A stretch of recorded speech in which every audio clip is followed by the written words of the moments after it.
pada siang hari ini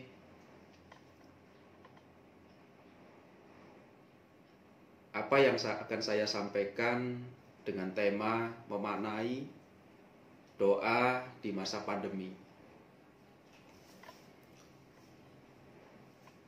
Kita selama hampir kurang lebih 2 tahun ini harus menghadapi kondisi yang tidak nyaman dikarenakan adanya wabah COVID-19. Bahkan dengan adanya wabah ini, baik negara maupun masyarakatnya harus terkondisi dengan pikiran yang carut marut karena perubahan-perubahan yang menyebabkan ketidaknyamanan, baik itu secara ekonomi, sosial, ya, maupun kegiatan-kegiatan yang lainnya. Bahkan kondisi ini sampai sekarang pun yang bisa dibilang semakin membuat kita harus lebih waspada, harus lebih hati-hati, ya. Sehingga harapannya adalah kita selamat.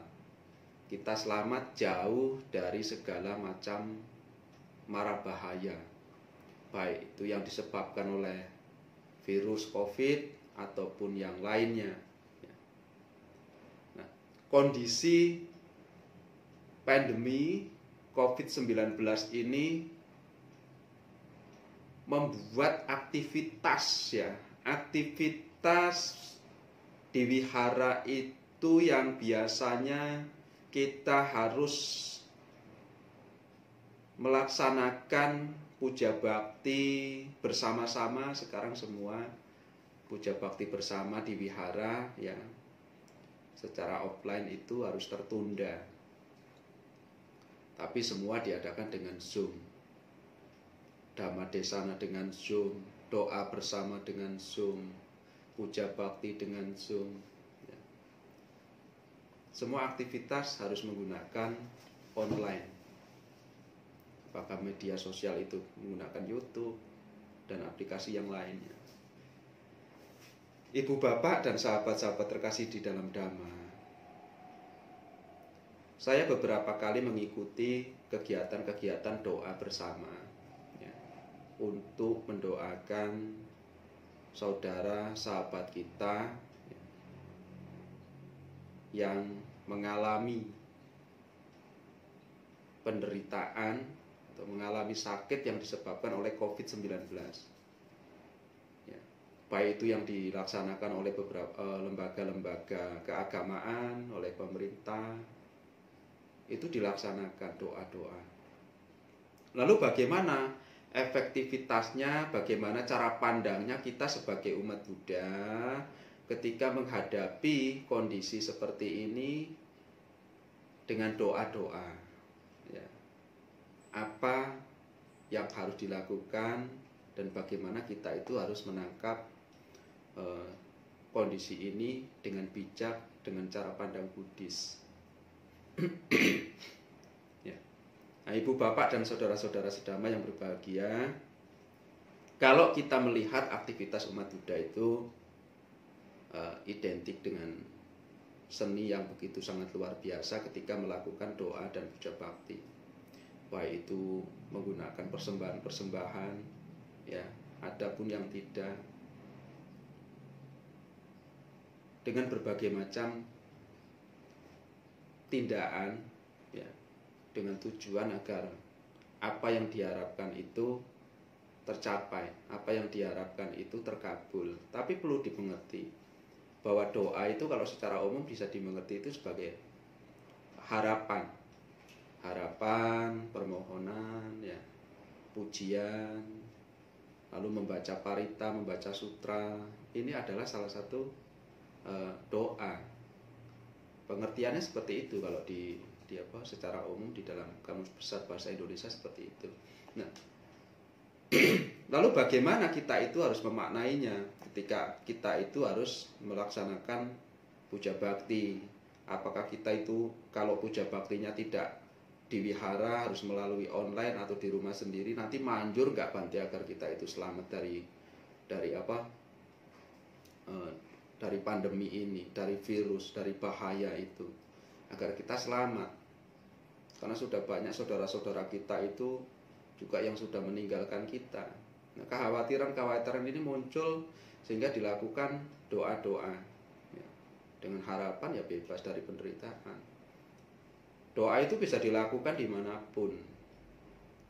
Maksudnya dimanapun itu tempat yang layak, tempat yang pantas. Di wihara, di rumah, ya.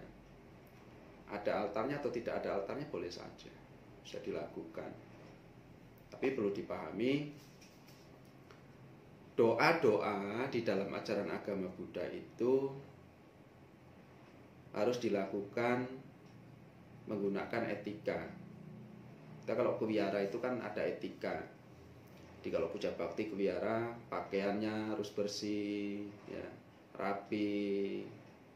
Baik itu juga ketika melakukannya menggunakan online, ya, menggunakan online, kita ketika mau doa itu harus punya tempat yang pantas layak. Tempat yang pantas layak itu adalah tempat yang rapi, bersih, ya, sehingga menimbulkan kenyamanan.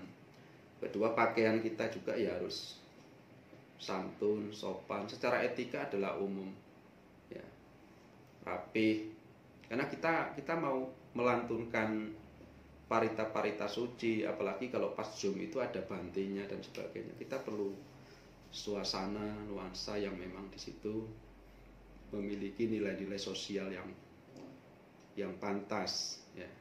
Itu perlu diperhatikan sehingga kita memiliki kenyamanan. Ibu bapak dan saudara-saudara terkasih di dalam Dharma, ketika kita itu memiliki keyakinan apa yang akan kita lakukan, kita akan mempersiapkan segala sesuatunya. Secara umat Buddha, secara budaya, melakukan mandi yang bersih, secara etika, pakai pakaian yang rapi, ya.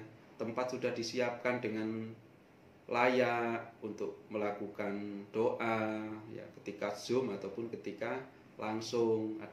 Ketika langsung ada yang melakukan dengan memulai mempersembahkan persembahan, apakah itu air, dupa, buah, bunga, dan yang itu untuk memperkuat, menumbuhkan keyakinan, dan itu kebajikan, itu baik, ya, perkuat, menumbuhkan keyakinan sehingga memunculkan ketenangan, ya. Dengan harapan-harapan apa yang diinginkan, doa-doa itu dapat tercapai. Apa sih yang dirindukan oleh seseorang? Apa yang dirindukan dan diinginkan oleh seseorang ketika mengharapkan doa-doa itu? Ya. Keinginan untuk memiliki usia panjang, ya, memiliki kemasyhuran, ya, memiliki kesejahteraan, kekayaan, kebahagiaan. Ini yang dirindukan, ini yang diharapkan pada umumnya oleh banyak orang. Yang diharapkan itu seperti itu. Makanya tidak heran kalau orang itu mengharapkan, dan ini manusiawi. Anda menginginkan kebahagiaan, kekayaan, kemasyhuran, ya, usia yang panjang, kalau mati masuk alam surga, kan begitu. Dan ini umum, diharapkan banyak orang seperti itu. Tapi bagaimana? Kepada siapa Anda harus berdoa, kan gitu. Wah, saya itu sukanya di altar Buddha, saya sukanya di Buddha Baisa Jaguru, saya sukanya di Buddha Ticang Wangpusa atau apa, terserah. Loh, kalau nanti salah objeknya bagaimana berarti? Asalkan nggak gelisah, kuncinya ini. Parita yang harus dibacakan umumnya apa? Manggala, ya. Parita-parita Manggala. Atau nanti kalau salah parita awa Manggala bagaimana? Nggak ada masalah. Ada sebuah kasus tuh begini. Ketika saya itu berkunjung di satu tempat, ya, di rumah sakit, Waktu itu kalau nggak salah ya di Surabaya saya itu. Itu ada Anjang sana kalau nggak salah hari Rabu atau apa. Saya pergi sama salah satu Romo Panditanya di rumah sakit. Lalu saya baca parita. Ketika melakukan pembacaan parita, terakhir itu baca etawata pelimpahan jasa. Yang sakit itu kebetulan umat juga kenal. Ketika saya baca, saya menyebutkan namanya itu adalah almarhum. Wah, Pak almarhum itu. Lalu saya punya pinggang dicolek-colek sama Pandita. Bante salah Bante. Bante salah Bante. Ini Bante salah. Tapi umatnya itu senyum-senyum aja. Karena dia cukup orang terpelajar. Jadi nggak ada masalah. Dan orangnya sampai sekarang juga sehat. Lalu apa yang harus dibacakan? Semua tujuannya itu adalah untuk ketenangan, sebuah penyadaran sebenarnya. Pada Buddha, Dhamma, Sangha, para bodhisattva, nggak jadi masalah. Kuncinya adalah memunculkan kondisi ketenangan. Makanya Buddha itu mengajarkan kita itu pikiran itu adalah pemimpin. Ya. Kalau di dalam Dhammapada syair yang kedua mengatakan pikiran itu adalah pemimpin. Pikiran itu adalah yang mengkondisikan mau seperti apa diri kita. Menjadi bahagia, menjadi menderita, itu adalah pikiran kita yang diarahkan. Makanya penguatan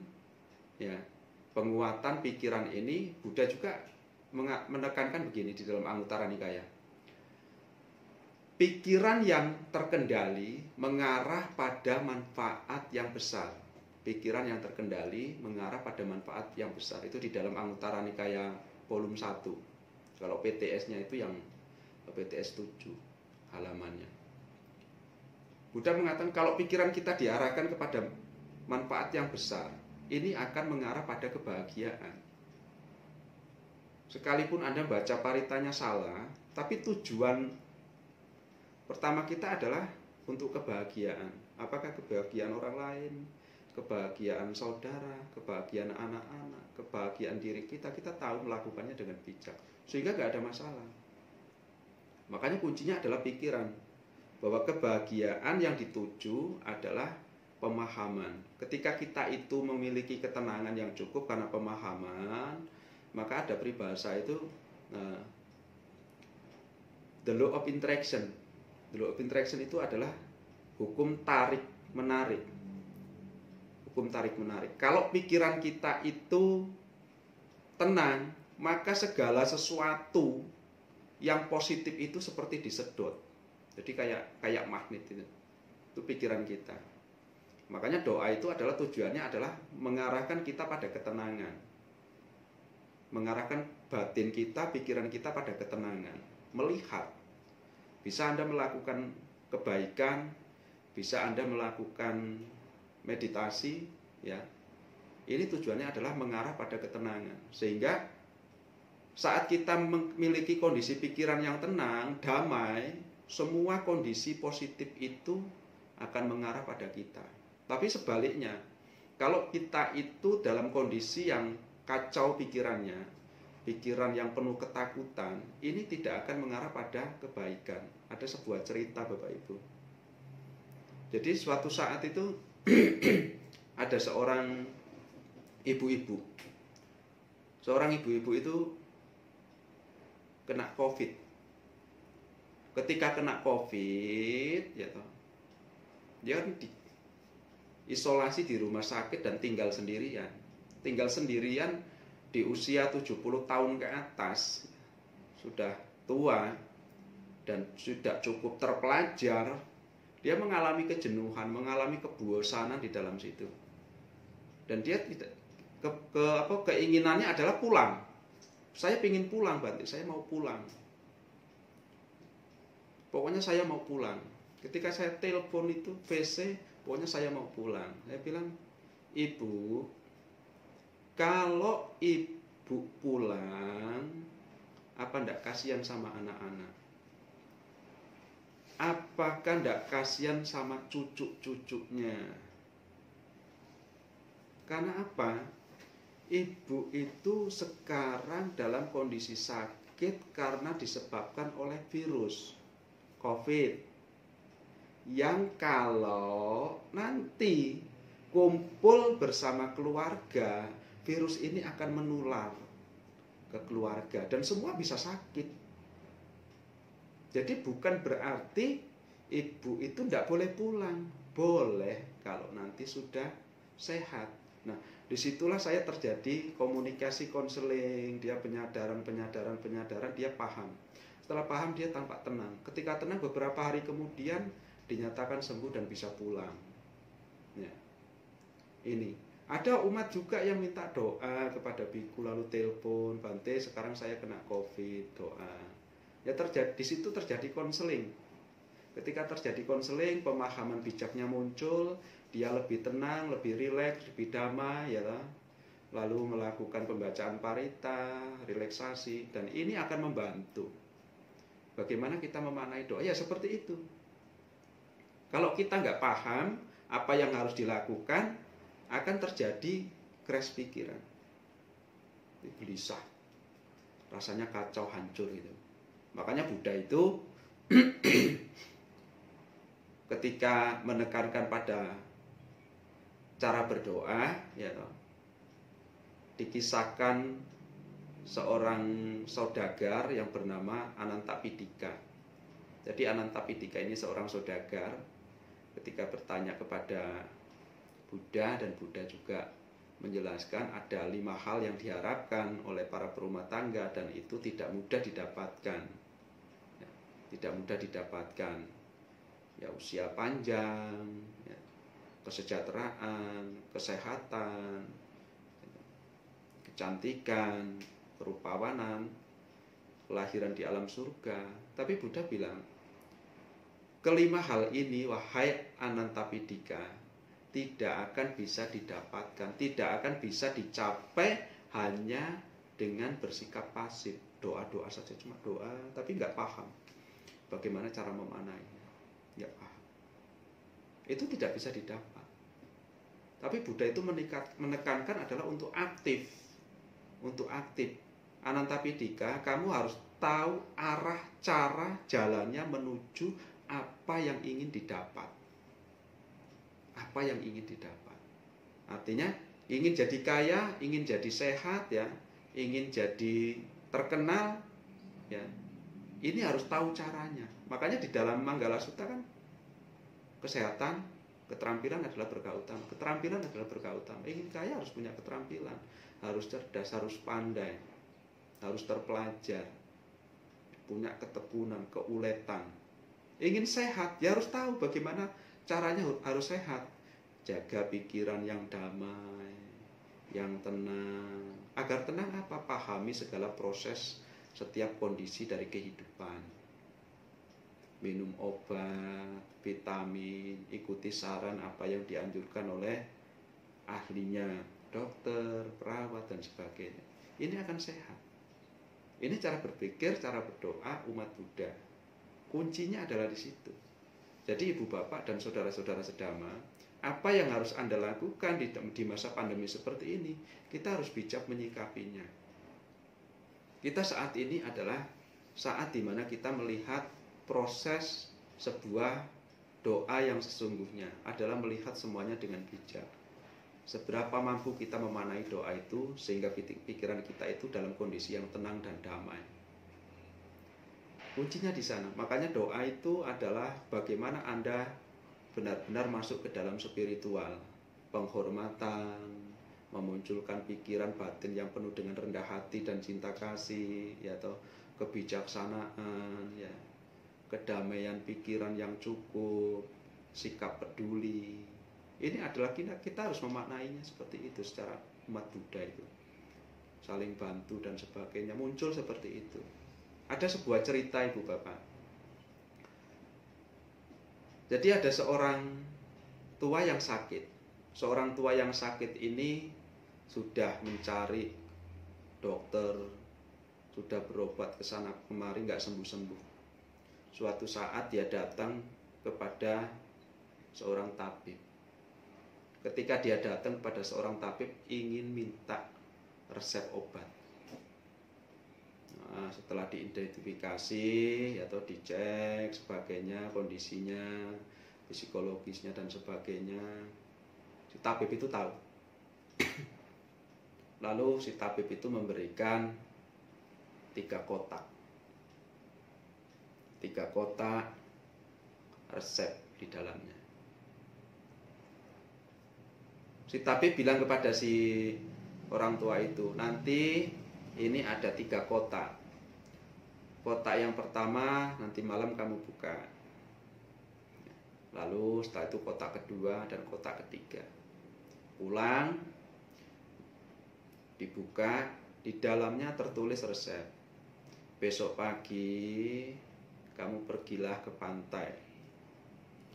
Lalu berbaringlah di pinggir pantai, dengarkan suara ombak, rasakan sentuhan matahari pagi, rasakan sejuknya angin pantai yang menyentuh kulitmu, dan dengarkan suara ombak, rasakan. Ulangi itu selama 22 hari. Setiap pagi kamu harus pergi ke sana. 20. Selama 22 hari dia diulang-ulang. Ini proses pikiran ini tertata. Damai sekali, tenang sekali, mulai muncul kedamaian. Setelah 22 hari dibuka. Buka kotak yang kedua. Buka di dalamnya, lakukan kebajikan. Di pagi sudah disiapkan nasi dan sebagainya. Dia berbagi. Lakukan selama 22 hari. Dia berbagi. Dia menolong siapapun yang ditemukan, yang membutuhkan. Selama 20 hari dia semakin rasakan damai, semakin merasakan bahagia. Orang-orang yang ditolongnya, terima kasih, hari ini saya dapat makan. Terima kasih karena Anda hari ini saya merasa beban saya berkurang dan sebagainya. Orang mulai dia merasakan bahagia. Benar-benar hidup ini punya manfaat yang besar. Dia bahagia. Setelah 22 hari dia buka lagi kotak yang ketiga. Ketika dibuka, di dalam pesannya, pergi ke pantai, besok pagi bawalah ranting, tulis semua kata-kata yang menurut kamu tidak baik. Aku tidak menyukai ini. Ketika ditulis di pantai, aku benci A, benci B, saya jenuh, saya bosan, saya tidak suka A, B, C, D, tulis semua. Setelah ditulis kena ombak, hilang. Terus selama 22 hari dia sadar, aku harus melepaskan semua, tinggalkan yang lalu sudah berlalu, yang akan datang belum terjadi, tapi sekarang adalah yang harus bisa dinikmati. Ini adalah cara bagaimana kita memaknai doa. Apa yang harus kita lakukan saat ini adalah penyadaran yang cukup. Ibu Bapak, di dalam majiman kayak sekarang begitu, penyadaran yang cukup. Yang lalu biar sudah berlalu, yang akan datang belum terjadi. Saat ini adalah yang terpenting. Anda harus melakukan itu. Ibu Bapak dan saudara-saudara sedama yang berbahagia, doa di dalam ajaran agama Buddha adalah action. Ketika Anda menghadap altar, Anda dengan penuh sikap keyakinan bahwa semua akan baik-baik. Anda menghormat dengan kekinian, Anda duduk dengan kekinian, ya. Ini akan berjalan pelan. Semua saraf-saraf kita akan lebih rileks, damai, tenang, kebahagiaan muncul, semua akan berjalan dengan baik-baik. Jadi Ibu Bapak dan saudara-saudara sedama, sahabat terkasih, pada kesempatan hari ini Anda ya lakukanlah doa, lakukanlah apa yang ingin Anda harapkan dengan bijak, lakukanlah action sehingga kedamaian, kebahagiaan apa yang terjadi pada Anda akan mengkondisikan setiap keinginan yang Anda rindukan, yang Anda harapkan. Rindukan apa yang pantas dirindukan. Lakukan apa yang pantas dilakukan. Jangan merindukan yang tidak pantas dirindukan. Jangan mengharapkan yang tidak pantas diharapkan. Jadi pandai-pandailah mengukur diri dan lakukan saat ini dengan damai, dengan keheningan, maka kebahagiaan akan menyertai Anda. Rasa itu Ibu Bapak ya, semoga kita semua terkondisi dengan kesehatan, kebahagiaan, kesejahteraan usia panjang, dan semoga masa pandemi COVID-19 segera berlalu, segera menyingkir, sehingga kita dapat beraktivitas normal seperti sedia kala dengan tanpa kekhawatiran, tetapi semua berjalan dengan kebahagiaan. Terima kasih. Namo Sang Hyang Adi Budaya, Namo Buddhaya. Namo Buddhaya, Anumodana Bante. Anumodana, sadu, sadu.